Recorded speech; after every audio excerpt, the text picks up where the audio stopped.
most of us lower our standards. Why? Because who you spend time with, my friends, is who you become. Quality of your life is the quality of where you live emotionally. Like, we all have a home. Angry people find a way to get angry, even if their life doesn't they be angry about. We can always find it. Sad people find a way to be sad. Caring people find a way to care for other people. So one thing you got to identify is, where are you living? What's your home? What's your habit? And then the way to change it is, when I was homeless, literally on my own, just getting started, I didn't have the internet, but I decided I had to go to a library and I had to feed my mind. And I always tell people the first stage is, weeds grow automatically. One of my teachers taught me, he said, every day stand guard at the door of your mind and feed it something good. Because if your worst enemy puts sugar in your coffee here, you're fine. If your best friend by accident trying to help you puts some strychnine, you're dead.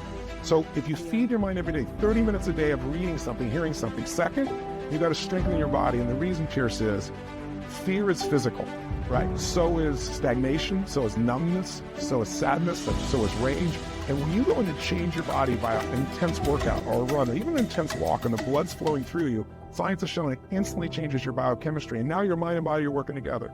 Third thing, all these people did in common, if you watch, they found a mission bigger than themselves. Yeah. Something that they want to aspire to that was worth more than their pain.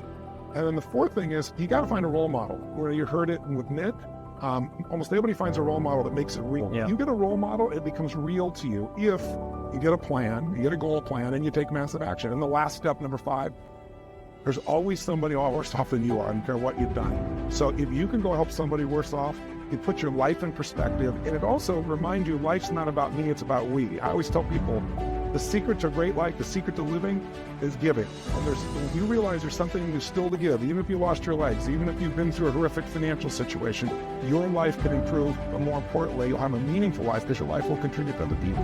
Decide to develop the habit right now, the habit of focusing on what's right in your world instead of what's wrong. The habit of focusing on what you do have instead of what you don't have in a situation. And as basic as that is, and as well as you know it, you've got to make it a habit, because those habits form the chain of your ultimate character, of who you become and how you end up living your life. We've got to condition ourselves, because if we don't, we'll go back to the automatic state that most people live in today's society. The way to develop the habit is to go on a mental diet. It's that you immediately do not allow yourself to hold a negative feeling, a negative thought for 7 straight days, day and night, even when it gets tough, even when somebody disappoints you, even when you get frustrated, even when you give your all and it still turns up lousy. Listen, if all I did was rant and rave on this tape and you didn't listen to anything else I said, but you took on this 7-day challenge, you can't believe what it'll do to your life. If you get yourself in a state of certainty that this is going to work, I'm going to find a way, and if this doesn't work, I will make the way. Then you tap a lot more potential. And when you're certain in your potential, you take massive action. When you take massive action, you really believe in something, you get great results. When you get great results, your brain goes, see, I told you I was a stud. People tell me all the time, oh, I'm skeptical or I'm pessimistic. I said, no, you're gutless. It takes no guts, it takes no courage to be a pessimist, to say it's not going to work, to try to find out what's wrong. What's wrong is always available. It's always what's right. So I'm not into positive thinking, but I am into intelligence.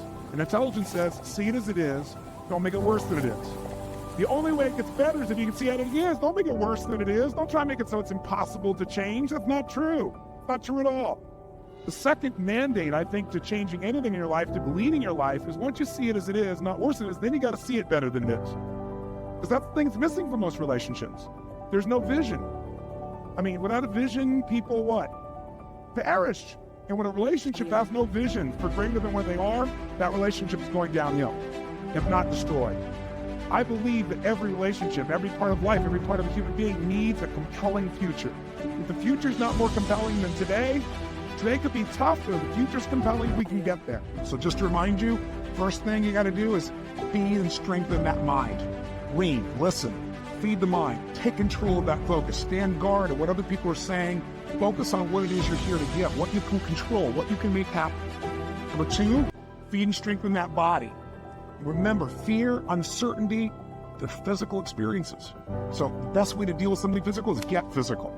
Change that body, go lift some weights, go for that run, do something that's going to get you in that state. But get that hour of power going, that 15 minutes to thrive, if you're familiar with that, to train your body and mind to be strong again. Number 3, make sure you put yourself in that position where you find a role model that's going to inspire you and show you that way.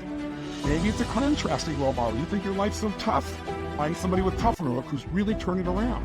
Or maybe it's just somebody who's really succeeded And you can now see there is a way. There's a way through. There's a way to make this happen, even in the toughest times. There's always a way.